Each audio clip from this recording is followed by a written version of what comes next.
The broadcast is now starting. All attendees are in listen-only mode. Hello and welcome to the Daily Racing Forum webinar about Saturday, September 9th at Kentucky Downs, brought to you by Kentucky Downs. I'm your host, Peter Thomas Fornatale, back with you with a very impressive panel of guests we have with us on the phone. I'm going to introduce all three at once. We have the Director of Simulcasting from Kentucky Downs, C.J. Johnson. We have horse player Jack Jenkins, and we have DRF Kentucky correspondent and handicapper Byron King. How are you, gentlemen? I'm great. How are you? Excellent. Thanks to be with you, Pete. Thanks. Let's go ahead. We already we had a little bit of a technical issue in the first go-around of the webinar. So we've already heard Jack and Byron's thoughts on the first race. Rather than go back through it at length, maybe the simplest thing is just to go over your numbers for those races, and then we'll have CJ talk about the first quickly. Jack, who was it you were interested in the first race? Looking outside at the number 11, second time starter for Rusty Arnold. It's good to go along. And you also made the point about keeping your eyes on the AE list for number 13, Closing Statement, and number 14, Just Hattie. Byron, where were you looking? I think I saw on Twitter they're scratched. Oh, okay. They've already declared that. Well, there you go. So it's all about the 11 for you. What did you think, Byron? I went with Coach Rocks, the number 2 horse, to improve first Lasix and with a shift to the grass.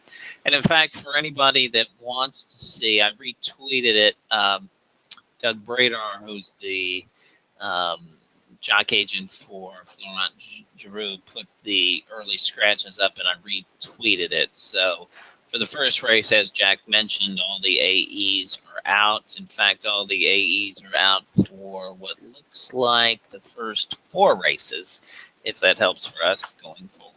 That's a good idea. I'll pop that up on my other screen, Byron, so hopefully I can guide folks as we go along here. CJ, first of all, welcome to the broadcast. And second of all, how did you see the first race tomorrow? I should have mentioned among your credits, you're also an accomplished tournament player who's played in a lot of the big ones and seen your name on a lot of leaderboards. So I love the fact that you can bring both perspectives from the industry and as a horse player to the show today.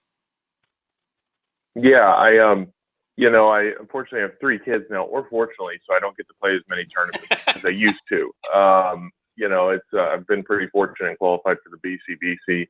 This year, it looks like I might have to buy my way in. But, this race, these 2-year-old races are pretty tough. You can have all the pedigree in the world, all the talent in the world, but you might not handle the course. I was really impressed with how Gaffleone, adjusted to the course, and I think I'm going to, end up on the 5. I know he's got a good family, a good female family. I think he's the Grand Dam. Bailout Becky was, she was a great turf horse, so I think I'm going to land on her and Maker and Gaffleone. You can't count them out ever, so. One of the fun things about Formulator, the program I'm using to guide folks through the webinar, you could actually go back and look at those PPs where we're showing the Bailout Becky PPs with some of that nice grade 1 form from out there back in the day. Just one of the many fun things you could do by looking at Formulator. Let's move on to the second race at Kentucky Downs on Saturday. Once again, maidens, $130,000 purse. CJ, we'll keep it with you for your thoughts on this one. Yeah, this one's a tough one, and Ian Wilkes has been on fire. I think I'm going to land on the 3. I'm not, I don't like the 3-1, but still, I think that for the second time on the turf, going a little bit longer than that 5.5. I think he's got a good shot at it. Looking at a big dollar bill potentially. I should have mentioned the scratches to start. Looks like just the AEs are out in this one. I have a general question about maiden races at Kentucky Downs. And Byron, I'm going to hit you with this one. Because the purses are so high, because they are what they are, $130,000, do you see at this point, do you notice horses essentially prepping earlier in the summer, circling these races on the calendar because this is a different kind of an opportunity to run for so much money as just a maiden? Or does the fact that so many people might be taking that approach sort of mitigate that a little bit? I think it's more prevalent in, say, 2-year-old racing, perhaps, or even with more accomplished horses.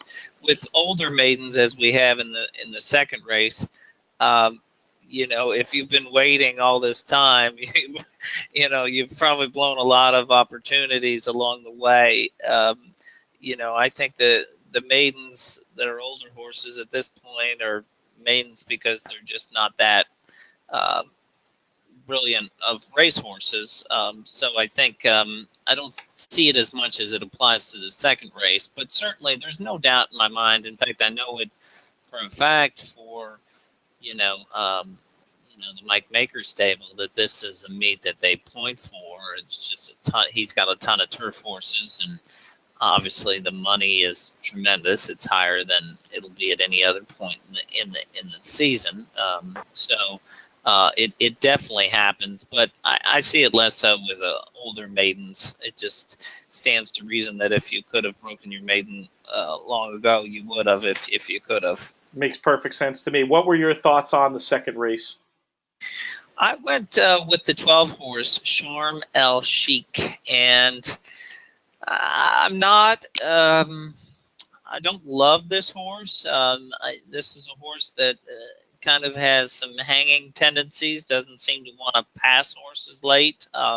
So that has me a little bit concerned. But is being cut back in distance, is getting blinkers off, and I like that one of his better races was when he ran at Kentucky Downs last year. He ran second in his debut there. So I think there are some positive signals, and he's shown enough speed in his route races that would lead me to believe that he should be able to keep up with the pace here on the cutback to 6.5. But again, I'm not overjoyed with him.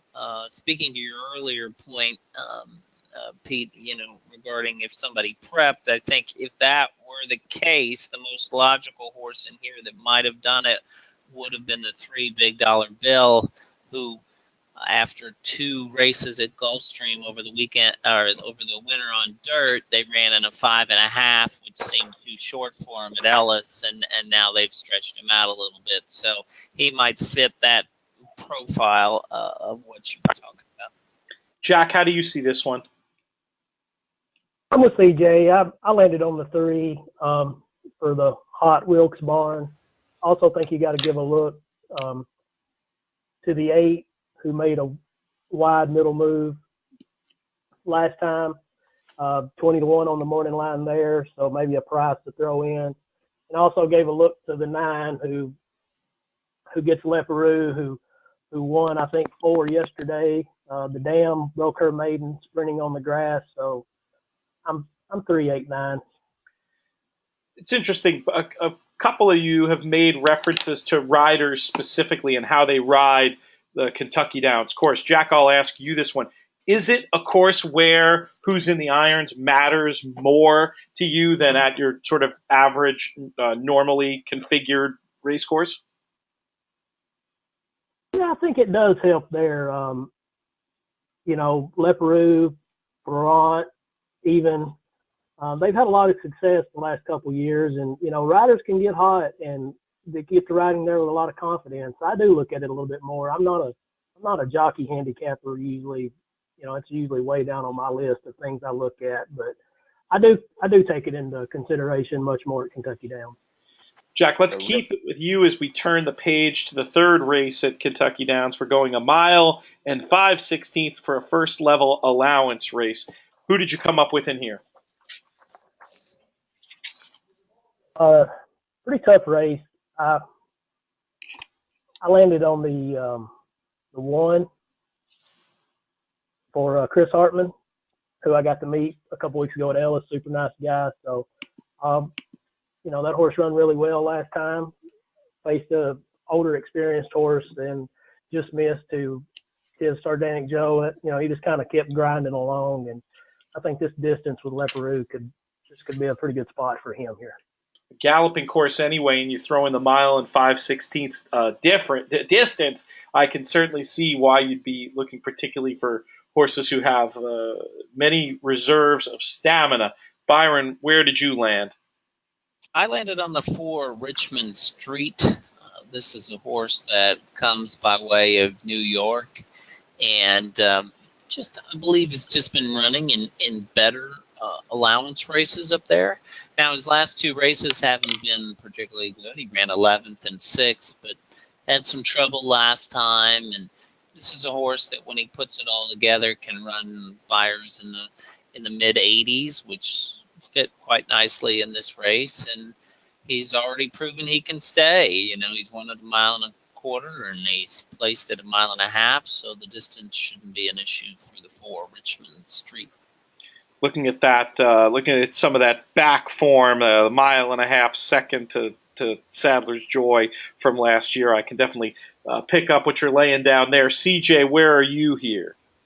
Yeah, I think I'm going to land on the 1 as well. I think is that race at Indiana coming up second to Sardanic Joe and Chris Hartman. He's getting them ready for this. I like the fact that he's gone the distance, ran a good race, and then of course, like Jack was saying, not usually a big, jockey handicapper, but I mean Leparoux's been on fire this meet. It seems like I think it was 3 years ago before Giroux came on. Leparoux was really strong here, and it seems like he's kind of found that form again. But just real quick, you were talking about jocks and looking. One thing that intrigued me yesterday was I wasn't sure how Jose Ortiz was going to handle this turf, and kind of started out slow, but I don't know if you guys saw the ride in the last race yesterday, but it seems like he's got the course figured out too. Leave it to somebody with his skill to be able to figure out a complicated puzzle quickly, but that definitely is impressive. Well, this talk of jockeys is actually a perfect segue to the next thing I wanted to mention, and it's this new wager that's going to be beginning with the 4th race. I guess it's every racing day at Kentucky Downs, and of course that includes tomorrow. And of course, this is the Jockey 7 wager, which allows horse players to bet on individual jockeys and their performances over races 4 through 10 on all 5 days of live racing. The Jockey 7 has results that are based on a point system for top 4 finishes. It'll be listed as race 11, but will be closed for betting after race 4. You can bet to win, place, or show, or if you think several jockeys will have a big day, you have the option of grouping them in a Jockey 7 exacta and trifecta. Kentucky Downs will establish 13 groupings of horses, each tied to an individual jockey and a field betting interest that covers all the other horses and riders. Each grouping will be assigned a betting number with the final wagering fields and the Jockey 7 morning line posted at KentuckyDowns.com/Jockey7. So I think this is a really cool and innovative idea. Like a lot of cool, new, innovative ideas, it might take some time to catch on, but something that I think is really fun, especially because of what we've been talking about riders and this course. It does seem like the jockey might have more influence than usual at a course like Kentucky Downs. So something pretty cool. And I won't put anybody on the spot directly, but if you have any Jockey 7 thoughts to share as we do the analysis of the 4th race, feel free to chime in with a rider you think might be primed for a big day. Otherwise, we can let the audience sort of figure it out by logic based on who gets picked the rest of the way. With that out of the way, CJ, let's talk about this 4th race. Maidens once again, 3-year-old fillies this time. Where did you end up?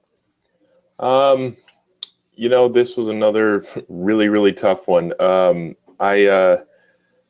kind of like the 3. I'm going to spread out. I think it's fairly wide open, but the debut of the 3 was a little slow. They switched from Proctor to Kellen Gorder, but I do like the workout in between, and I think Kellen Gorder will have her ready to go, and then Drayden, he's another kind of underrated rider here. He came out last year and started figuring out the course a little bit. I'm hoping to get a little better 9-2 But yeah, I'm really going to spread out in this race. This is another really tough one. Jack, do you have any thoughts on this race or the Jockey 7 wager in general? No, just, I would look at my picks and go back and kind of look at who I thought which jockey was going to have a big day and kind of go from there. I'm with CJ. This fourth race is a complete spread, just wide open race.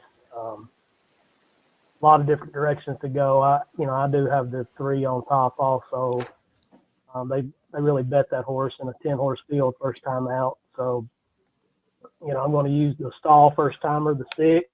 I'm even going to use the Lopresti, the 7, who's by Patio Prado, who might take to the turf. But I'll be spreading in the 4th. Basically, it sounds like you want to use as many as the budget allows in terms of your horizontal wagering there. Byron, was there any more clarity for you?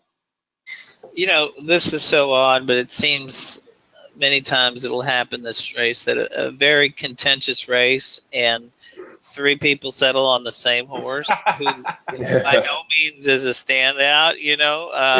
I also went with Dakota Diva. It's very strange how that is. I hope the betting doesn't reflect it because I was kind of taking her, with the hope that she might slip through the cracks a little bit coming from Laurel. And so very, very odd that we all picked her. But I do think this is a very contentious race. As far as the Jockey 7 wager, I'll chime in a little bit on that. First of all, I commend them for doing it. The Breeders' Cup also did it a few years back. I can't remember when they stopped. Unfortunately, they didn't, I don't think, handle as well as they hoped on it. And, as of this point, I think that's been the biggest hurdle for the Jockey 7 wager. And I think CJ, along with me, had the same issue yesterday.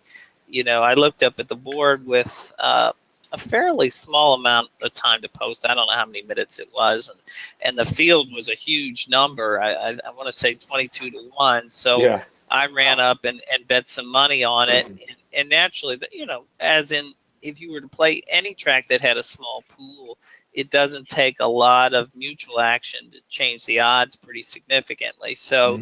I looked up and it went off at 4 to 1, which was obviously a lot less appealing than 22. Yeah.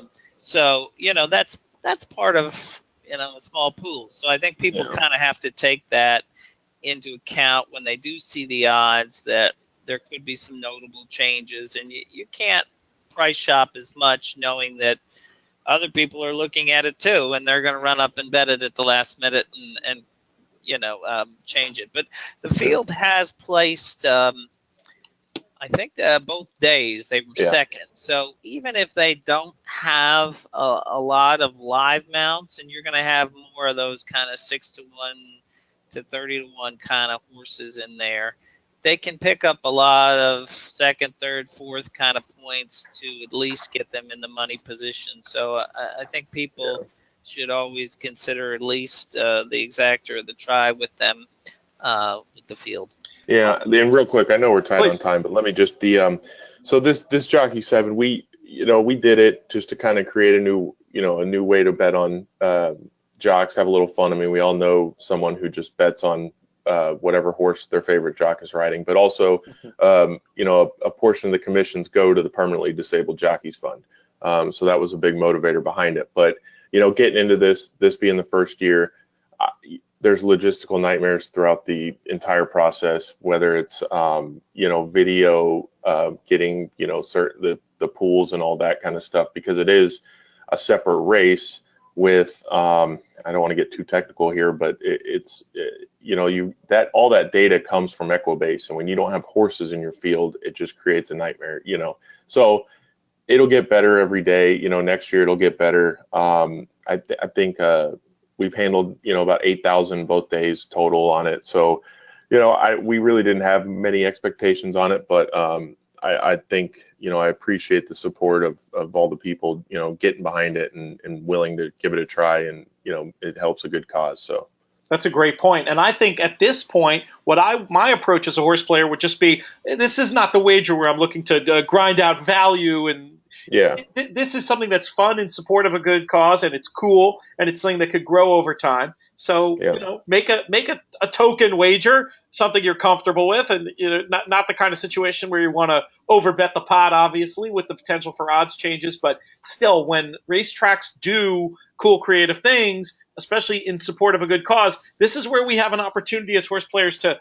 vote with our dollars. We hear a lot of situations about where certain situations where horse players might want to withhold their money. How about this one is one where you contribute some money and have some fun and follow along with the Jockey 7 at Kentucky Downs. Let's move on to the fifth race. We've got a second level allowance that also has an optional claiming possibility in there. Byron, I'm going to keep it with you for this one. Any more clarity overall than in the previous leg?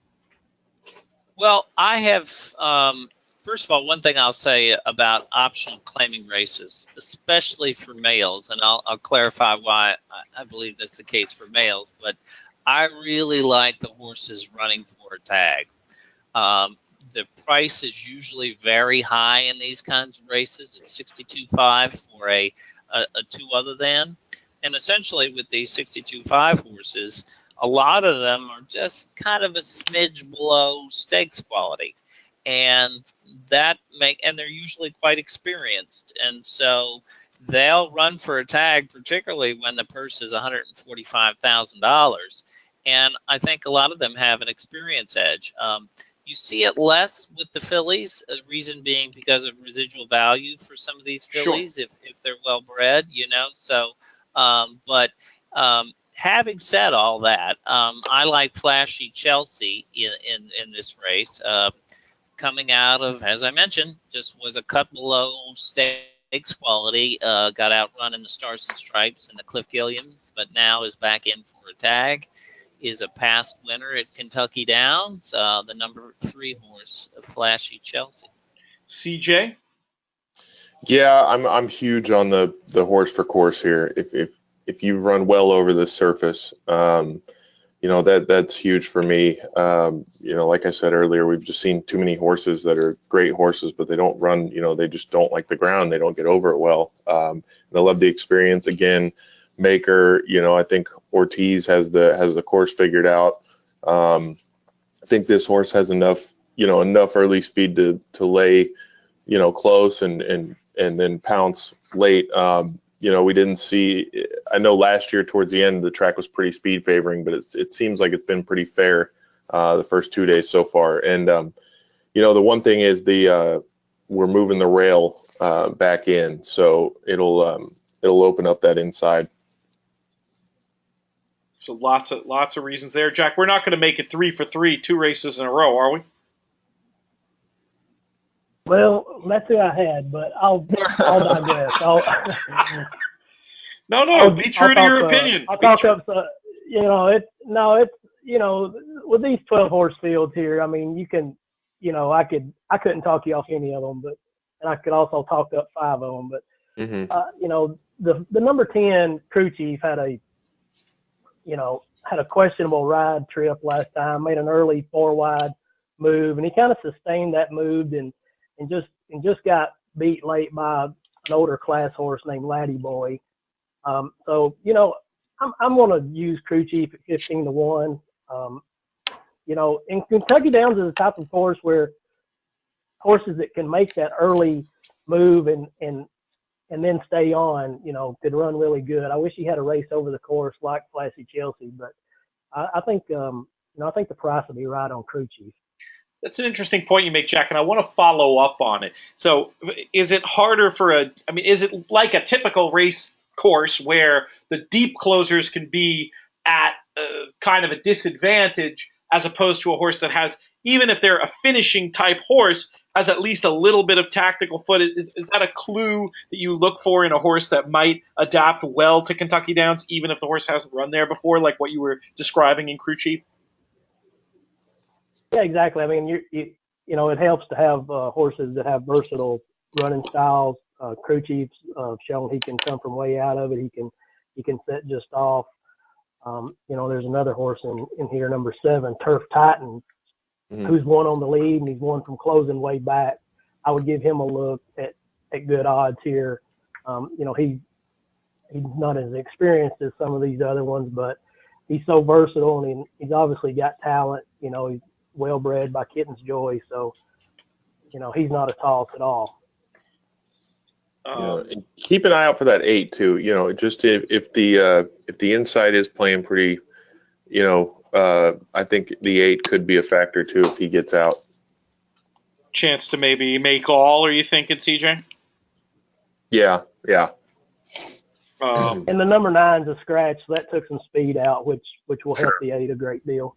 Oh, thank you guys for contributing with the scratches. I thought I was going to be able to do everything, but between running the webinar software, I've kind of been falling down on the scratches. So if there's scratches that aren't just the AEs, or if any AEs get in along the way, feel free to help me out and volunteer that information as we go forward. And speaking of going forward, let's move on to the 6th race. Another first level allowance, 6.5 this time.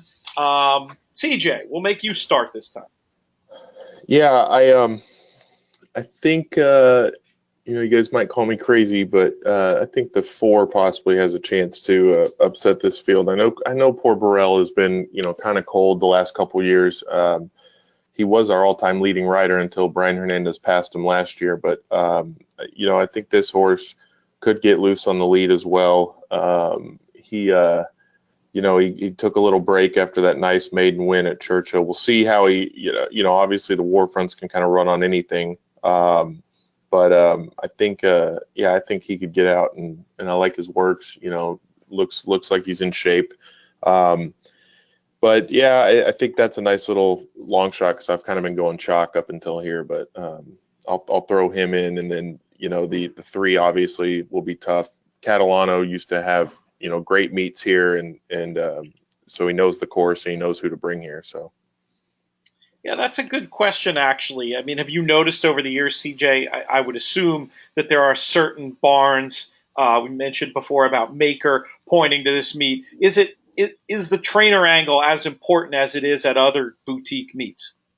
Yeah, I think you've got to know what kind of horse you have, and you got to, some of them will throw them in no matter what. But, guys like Proctor, Catalano, obviously Maker, Joe Sharp, but they know what kind of horse they have, and they know, they got some horses that they know aren't going to handle this course. And then you've got to, but they got to position them right, and you can kind of tell when these guys are pointing to the meet. You'll see them put them in certain races beforehand. But yeah, I'm not too sure about Philip Bauer. He's a solid trainer, but I haven't really followed his horses here. But if you'll notice, I think that that this Tam Tam Attack didn't show much in his first start, but he did. Harmac, who's Grant Forrester's horse, won that race. My Eminence is a nice horse. Providence won next time out, and then the next race after that looks like Union Cat won next time out, and so yeah, I don't know. I think this Tam Tam Attack, and we all know how Burrell does when he gets loose on the lead too. Terrific front end rider, terrific rider in general based on his body of work. Jack, how did you see race 6? I saw it as wide open. I would definitely use CJ's horse by Warfront. Should definitely take to the turf. I'm going to probably key on the number 2 here, Take Off for the Cassie barn. That barn, it seems like most of their horses, regardless of the breeding, do much better on turf. They're a lot like the Maker barn. Just throw breeding out when they go to the turf. They're usually going to take to it. This horse run a solid 3rd in a graded stake over the winter, coming back off the layoff. So, and being by Arch, drawing Leparoux on the cutback here, I think this could be a good time to catch a decent price on, what I think is a pretty good horse here. I agree with your point about certain training programs lending themselves to turf horses, but you throw Arch into the mix, who I love on the weeds, and you get my attention right away. Byron, any thoughts here? I went with the 1 horse, Keep Talking. Keep Talking is a horse that ran 3rd in an off-the-grass race at Monmouth last out.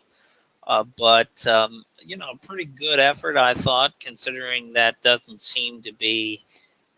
Well, although he's won on the dirt, he's been raced more on the turf than the dirt, and now he's moving back to the grass. And um, I think again, kind of coming from Monmouth, Delaware, Pimlico, those kinds of tracks in the Mid-Atlantic, Northeast. I'm kind of hopeful that maybe he'll slip through the cracks. He is listed as a first-time gelding, which I know some horse players like. I personally don't, because a lot of times to me it's a sign of frustration on the part of the barn. But the record keeping with first-time geldings is so bad across the country that there's no telling he could have been gelded the last time. I mean, but anyway, but he's my choice. I just kind of think he looks like a solid turf sprinter and back on his preferred surface, in my opinion. One of the real highlights of tomorrow's card is this all stakes pick 4. Kentucky Downs is running. You can play at races 7 through 10. It includes the $600,000 Kentucky Turf Cup, the $400,000 Kentucky Downs Turf Sprint, $350,000 Kentucky Downs Lady Turf, and the $350,000 Kentucky Downs Ladies Sprint. Definitely one of the things folks should be paying attention to. And let's go over those races now. We've got about 15 minutes, gentlemen, to go over the remainder of this card. I think that should be plenty of time, but just a heads up. Jack Jenkins, let's start with you and the ladies' turf. Well, I think the public will zone in on 3 here with Miss Temple City, the Pesa, and Linda. I landed on the latter, who's listed at 5-1, the best price out of those 3. She has a win over the course. The other 2 don't have a run over it. So, and as we talked about earlier, Ian Wilkes horses are running great right now. So, I'm gonna lean on her. I think there might be an edge there with getting her to win and beat Miss Temple City in multi. Yeah, Miss Temple City's certainly going to take a ton of cash. She's had an impressive career. Might even be better than her bare form suggests, given some of the really difficult spots she's been in along the way. Byron, what do you think? Are we going to see a return to form for Miss Temple City, or is this a case of maybe a 5-year-old mare who's ready for the breeding shed? You know what? That is a great question. And while I would say she's the most probable winner, I think she's going to get hammered at the betting windows. And I don't think if she's even money as she is on the line that I would want to take that proposition that she will return to form. It is her best distance of a mile, and I see why they chose this spot. And it's quite a coup. It's a great thing for Kentucky Downs. This is probably one of the most accomplished, if not the most accomplished horse that I can recall to run here. Yeah. As a 3-time Grade 1 winner and millionaire. I mean, that's a pretty amazing thing. So hats off to them for landing Miss Temple City. But, it's a really interesting race in that I think the 3 favorites all have form this year, that being Miss Temple City's DePessa and Linda, that is a little off their form from last year. But like Jack, I chose to go with Linda. I did like the past success of Kentucky Downs. I think also, her first 2 runs of this year were pretty good. Her last 2, not quite as much, but she's been freshened a little bit for this. And, she's run some good efforts off the short layoffs in defeat. And I'm just kind of hopeful that perhaps a little freshening will get her on track and she'll be best price of the 3 favorites. CJ, I have a feeling I know who you're rooting for, but who would you be the most interested in selecting in this spot? Yeah, we all know what Miss Temple City is, obviously, and as gamblers, it's just not worth the price to us. I love Linda as well, really. The fact that they, I believe, I may be wrong here, but I'm pretty sure Zapesa they scratched out of the race yesterday, and Stidham has done well over here. You know, he doesn't bring too many horses, but when he does, he runs them well. I like the cutback.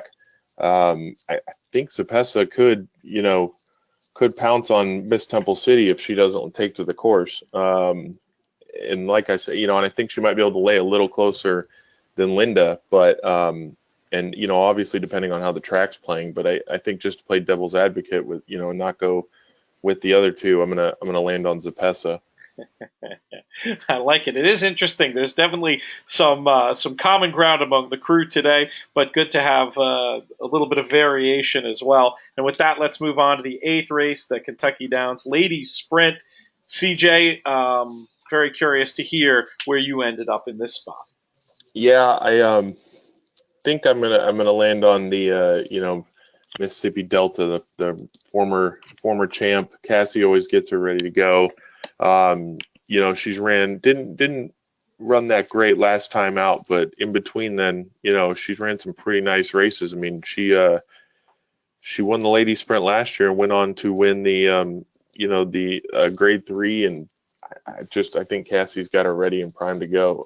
One of my long shots is Corby, actually, who in other horses PPs, when I'm looking, I always see Corby running with some of these horses that have been running here. So she's kind of a long shot of mine, but I think this one's pretty wide open. I'm also a huge Lowell fan. Last year when she won here, that was a pretty impressive.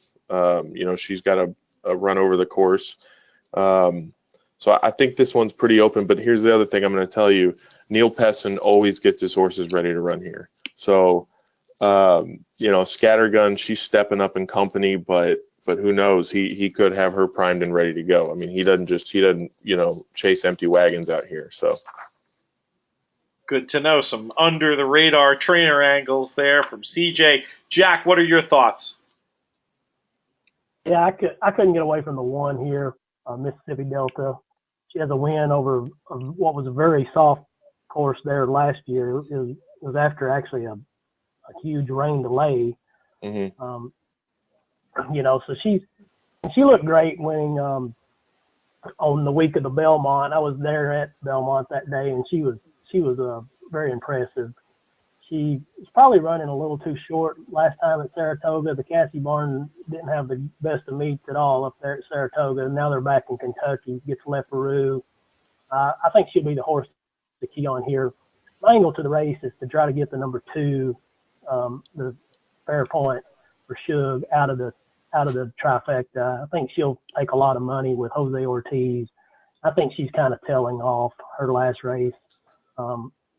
Didn't do anything for me. She didn't really pick her feet up. So I'm hoping they'll bet her. I think horses like Corby and just, Miss Gossip, any of these horses can run up and really make the trifecta in this race pay big. But I'm going to be keying on the number 1, Mississippi Delta. Is that a hard thing, you think, generally speaking, Jack, those closing sprinters stretching out at Kentucky Downs? Is that typically a horse you're looking to play against?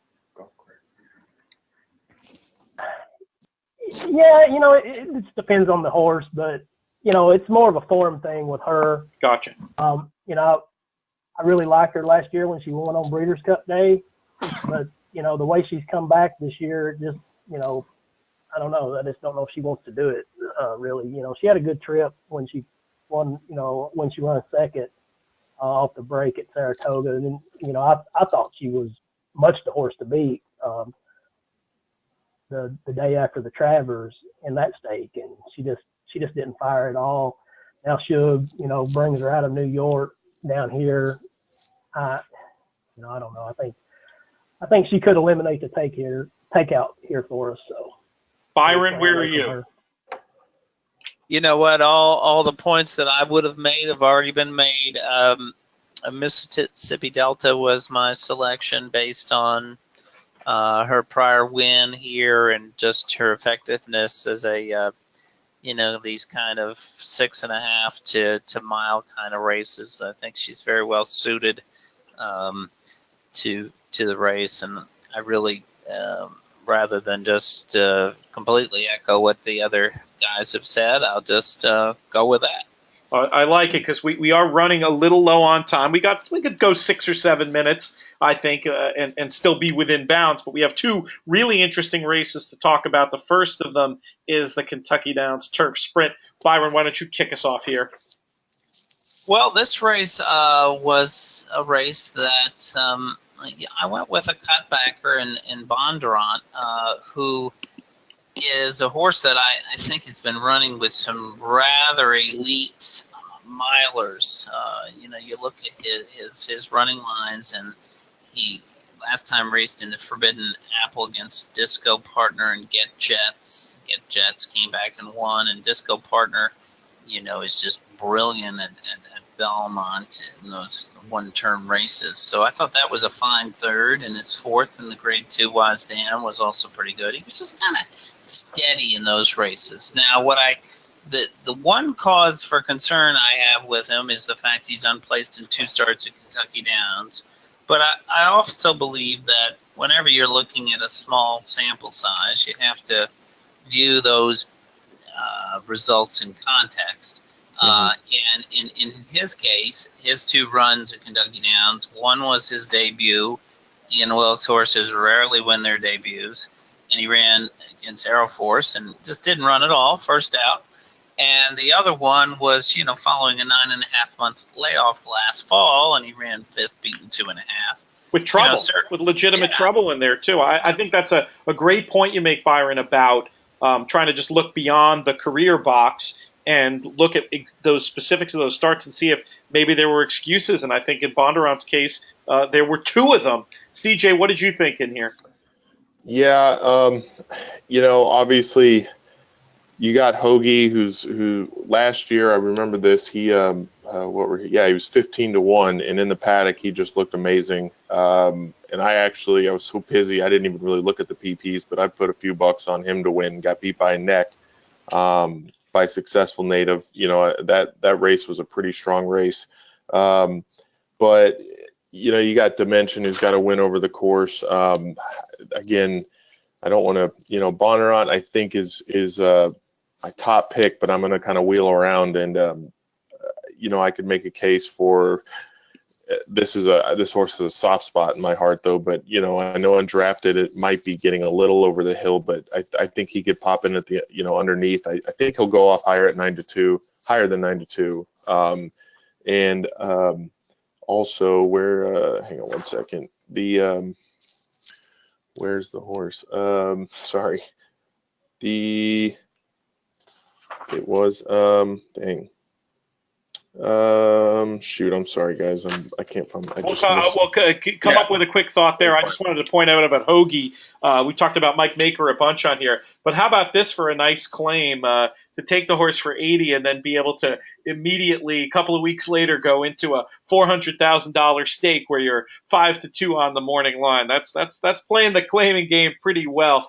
CJ, we'll come back to you at the end of race time, but Jack, what did you see here?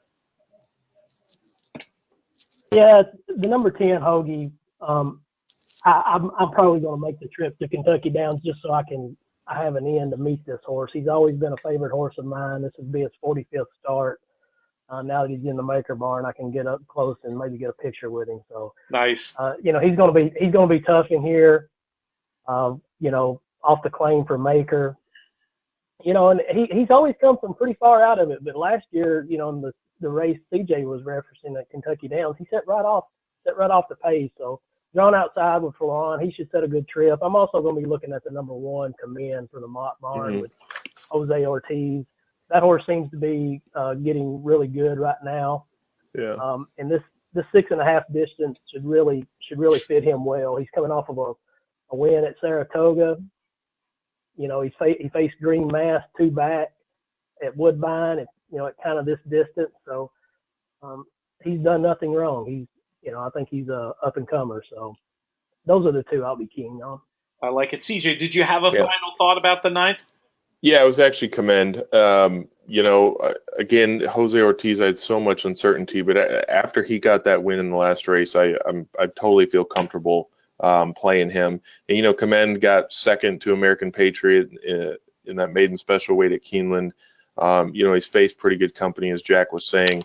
And, hopefully, we can get Jack another winner circle photo with Hoagie. He got in the photo with Alsgal last year, so we need to add one to that collection. I love it. All right, guys, about 2 minutes left, so we got to keep it short. I hate to give the Turf Cup short shrift, but CJ, let's start with you and your thoughts on the finale.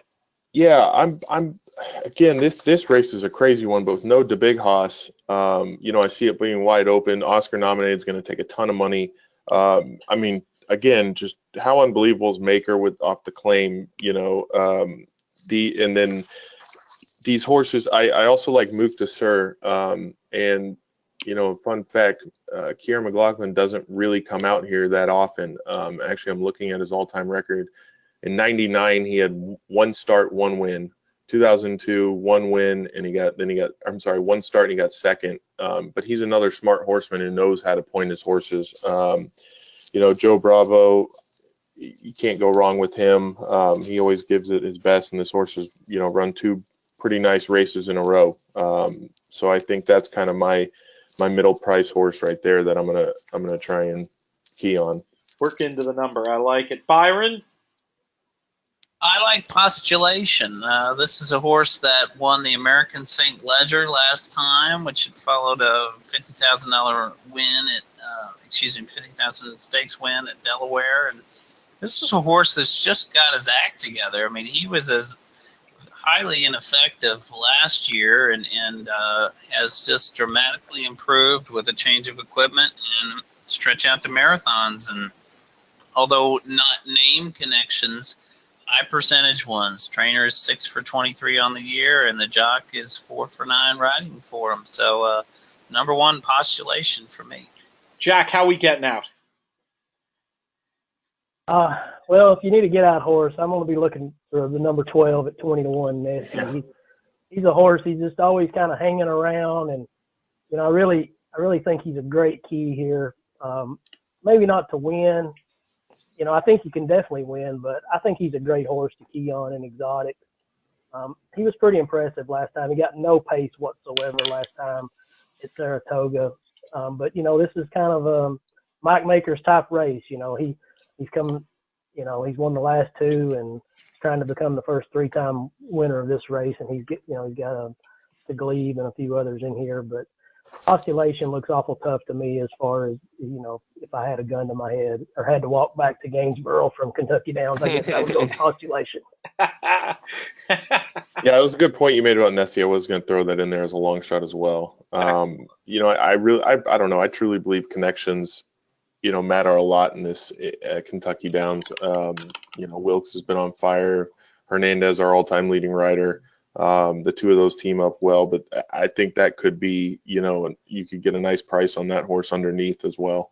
You've solved it for me, guys. I'm gonna throw my tenor in the Jockey 7 on Hernandez, and not only has this been the DRF Kentucky Downs handicapping session, also been the meeting of the Ian Wilkes Mike Maker fan club, which is. Yeah.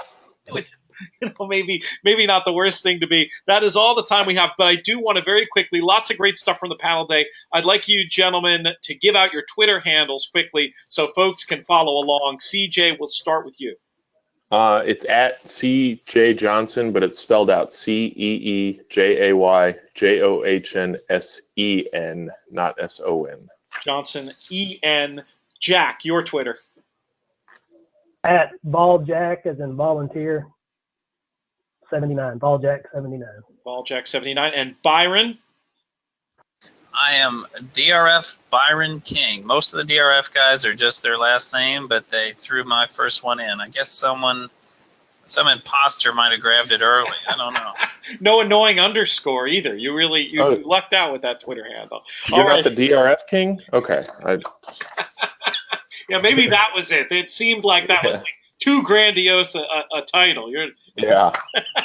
Well, we all know how it truly is, right? Yeah. I love it. Well, I want to thank all three of you very much. I want to thank our sponsor, Kentucky Downs. Most of all, I want to thank everybody for tuning in, whether you joined us live or caught the replay. Folks who came in part way and want to check out the whole show, go to drf.com/YouTube. I'm Peter Thomas Fornital, and you've been watching content produced by drf.com.